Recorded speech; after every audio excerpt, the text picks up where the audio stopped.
Shalom, selamat pagi Bapak Ibu, Saudara, rekan-rekan yang saya kasihi di dalam Tuhan Yesus Kristus.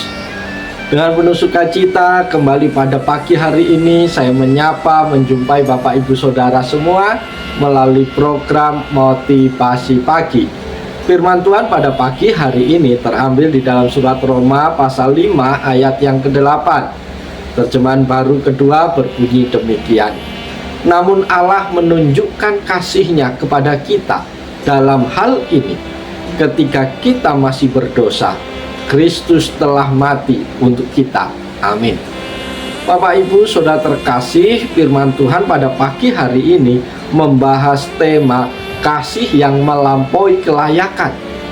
Dalam hubungan manusia, kasih seringkali bersifat transaksional atau bersyarat.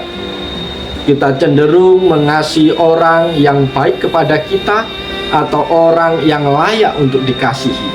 Jarang sekali ada orang yang mau berkorban bagi seseorang yang sedang memusuhi atau mengecewakannya. Namun Rasul Paulus melalui ayat ini memperkenalkan jenis kasih yang sangat berbeda, yaitu kasih agape dari Allah. Saudara-saudara terkasih, ada 3 kebenaran yang luar biasa yang dapat kita pelajari dari ayat ini. Pelajaran yang pertama adalah kasih Allah adalah kasih yang berinisiatif. Saudara-saudara terkasih, Allah tidak menunggu kita datang kepadanya dengan membawa pertobatan yang sempurna baru Dia mau mengasihi kita. Allah tidak menunggu kita membersihkan diri terlebih dahulu. Sebaliknya, Dialah yang mengambil langkah pertama. Ayat ini mengatakan Allah menunjukkan atau membuktikan kasih-Nya. Kasih Allah bukan sekedar perasaan atau kata-kata manis, melainkan sebuah tindakan nyata yang aktif.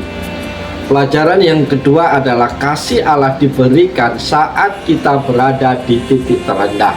Bapak Ibu Saudara terkasih, frase yang paling menyentuh adalah ketika kita masih berdosa. Kristus mati bagi kita bukan saat kita sudah menjadi orang suci, bukan saat kita sudah rajin beribadah, dan bukan saat kita sudah berubah menjadi baik. Dia mati bagi kita justru saat kita masih memberontak, saat kita masih membelakanginya, dan saat kita masih kotor oleh dosa. Ini menunjukkan bahwa kasih Allah tidak bergantung pada kelayakan kita, melainkan pada karakter Allah yang adalah kasih itu sendiri. Pelajaran yang ketiga adalah kematian Kristus adalah bukti tertinggi. Bapak Ibu Saudara terkasih, ukuran kasih seringkali dilihat dari harga yang berani dibayar. Allah memberikan harga yang paling mahal, yaitu nyawa anaknya sendiri, Yesus Kristus. Kematian Kristus adalah tanda seru yang menegaskan bahwa bagi Allah kita begitu berharga. Jika Dia sudah memberikan yang terbaik saat kita masih menjadi musuhnya, apalagi sekarang saat kita sudah menjadi anak-anaknya. Bapak Ibu Saudara terkasih, melalui bagian firman Tuhan pagi hari ini ada beberapa poin penting yang dapat kita renungkan. Poin pertama adalah menghancurkan kesombongan dan rasa rendah diri. Ayat ini memukul telak 2 hal.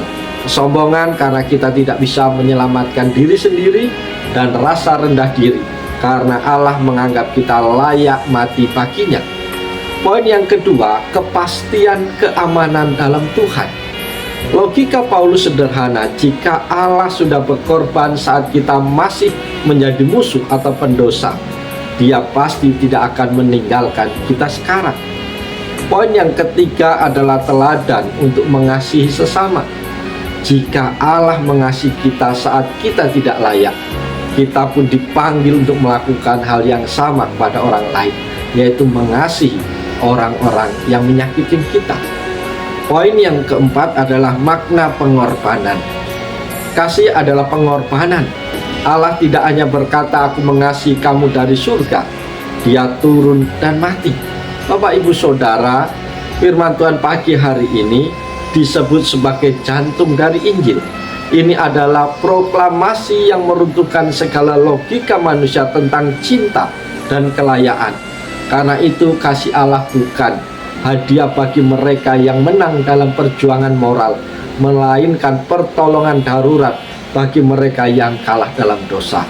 Biarlah firman Tuhan pagi hari ini menolong, memberkati, memotivasi kita untuk senantiasa hidup takut akan Tuhan, menjalin relasi yang baik dengan Tuhan, karena Allah sudah menunjukkan kasih-Nya dengan rela mati ketika kita masih berdosa. Apalagi sekarang Tuhan pasti lebih lagi mengasihi kita. Oleh sebab itu, mari kita jalani hari-hari kita dengan penuh sukacita, dengan penuh ketaatan, melakukan yang baik, meneladani Yesus, bahwa kita pun harus mengasihi orang-orang yang kita anggap tidak layak. Oleh sebab itu, selamat pagi, selamat berkarya, Tuhan Yesus menolong, Tuhan Yesus berkati kita semua. Salam haleluya, amin.